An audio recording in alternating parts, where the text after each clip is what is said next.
जय जगन्नाथ। ओम क्लीं गुरुदेवाय विद्महे प्रेमदाताय धीमहि तन्नो श्री गुरु प्रचोदयात। सर्वे भवन्तु सुखिनः। आसंता काली राशिफल को आपण मानकु स्वागत।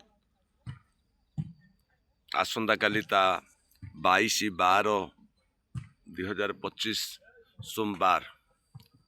आसंतु जानिबा आसंता काली मेष ठारू मीन पर्यंत किपरि कटिबो। ता पूर्वरु भागवतर कई पद जानिनबा। प्राणी को हिंसा न करिब, क्रोधरे श्राप को न देव।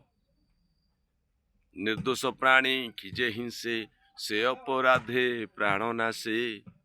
जे प्राणी परे हिंसा करी, देवता पूजी से न तरी। जे आतताई कर्म करी, अधर्म युद्धे शस्त्र धरी।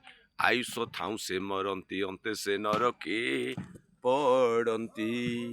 बोल आनंद कबार हरि हरि बोल। मेष राशि आसंता काली आपण मानकर दिनटी अति सुंदर भाव कटिबो। जहाँकि आपणकर नवम चंद्र भी सरी जाउची। तेणु आपण माने दिनटी अति सुंदर भाव कटिबो। वृष राशि आपणकर अष्टम चंद्र दिन 10टा पर्यंत रहुची। तापर नवम चंद्र हो जाउची। तेणु आपण माने सकाळ टेंशन रहिबो।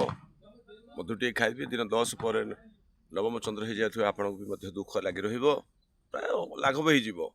किंतु सकाळ बेलाटा आपन टेंशन रहिबो। तेणु आपण माने सतर्क रहिबे। मिथुन राशि व्यक्ति माने आपण मानकर सकाळ बेलटे अत्यंत आनंद रहिबो। लेकिन ऊपर बेले कि आपणकर परिवर्तन हो जिवो। अष्टम चंद्र तेणु कष्ट सावधान रहिबे। एथिपई मधुर टिके खाइ नेबे। कर्कट राशि व्यक्ति माने आपण मानकर सकाळ टिके टेंशन रहिबो। ऊपर बेला आपण मानकर दाम्पत्य सुख रहिछि। सो कार्य रे सिद्धि। सिंह राशि व्यक्ति माने आपणकर दिनटी अति सुंदर भाव अतिबाहित करिबो। तथापि कहीं सतर्कता करि पारंती हेले आपण भी जो लाभ करिवे एवं धन प्राप्ति जोग रहिछि। कन्या राशि व्यक्ति माने आपणकर पूर्वाह्न रे कଳି झगड़ा जोग रहिछि। अपराह्न बेलू आपणकर चेंज हो सिचुएसन बदली जीवो। ओम चक्रधराय नमः। तुला राशि व्यक्ति माने आपण मानकर सकाळ फास्ट हाफ टी भलरे कटिबो एवं सेकेंड हाफ रे आपण मानकर दिनटी कଳି झगड़ा हेई पारे। तेणु आपण माने ओम चक्रधराय नमः जप करंतु। बिच्छा राशि व्यक्ति माने आपण मानकर दिनटी अति सुंदर भाव अतिबाहित हेबो। निर्विघ्न रे आपणकर काम कार्य सब हासिल करंतु। धनु राशि व्यक्ति माने आपणकर सकाळ पूर्वाह्न टिके भलरे कटिबो। अपराह्न बेले को आपण मानकर सामान्य मन व्याकुलित रही पारे। मकर राशि व्यक्ति माने आपण मानकर श्रीचंद्र रोथिबारु आपण मानकर खाद्य पानीय बंधु बांधव संग साथी प्रीतिपूर्ण सौहार्दपूर्ण भीतर जीवन बितेबे। जहाँकि खुशीदायक हेबो। तेणु आपण माने निर्विघ्न रे आपण कार्य जहाँ किसी बाकी रही जाए कार्य ताऊ करंतु। कुंभ राशि व्यक्ति माने व्यवहार जनित सकाळटा ठीक रहिबो। उपरबेला बेलू व्यवहार बढ़ी जिवो। अଯଥା खर्च अଯଥା टेंशन रे आपण माने व्यतीत होई पारंती।